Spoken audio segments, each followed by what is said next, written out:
Almost 3 million workers are set to benefit from what Boris Johnson has hailed as the biggest ever increase in the national living wage, but business leaders have warned the above-inflation increase will pile further pressure on businesses' cash flows.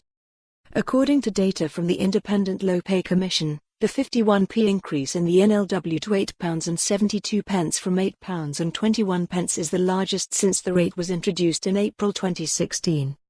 The previous biggest increase was in April 2016, when the rate rose by 50p from £6.70 to £7.20 per hour. The NLW is the name for the minimum wage level payable to adults over the age of 25. Those under 25 and apprentices are paid at a lower rate. From this April, younger workers who receive the minimum wage will see their pay boosted by between 4.6 and 6.5% depending on their age, with 21 to 24-year-olds seeing a 50p increase from £7.70 to £8.20 an hour.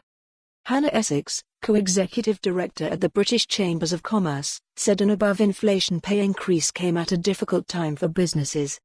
Businesses want to pay their staff a good wage, but many have struggled with increased costs in a time of great economic uncertainty.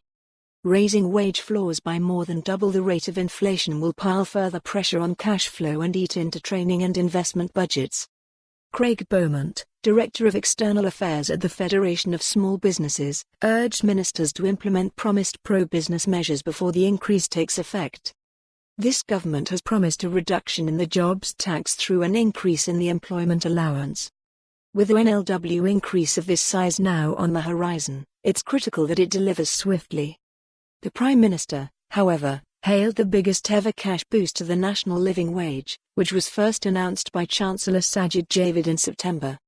Hard work should always pay, but, for too long, people haven't seen the pay rises they deserve, declared Mr. Johnson. Mr. Javid said the wages of the lowest paid full-time workers had increased by £3,600 since the NLW was introduced in 2010.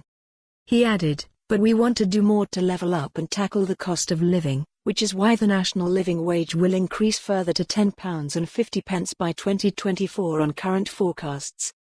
The government said nearly 3 million workers were set to benefit from the increases, and it was on track to meet its current target for the NLW to reach 60% of median earnings by 2020.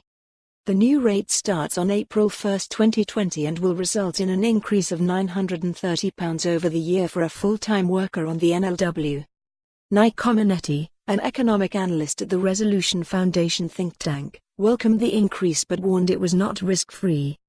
He said, "It should be matched by a renewed commitment to swiftly evaluating evidence. For more on this story, visit the news article link.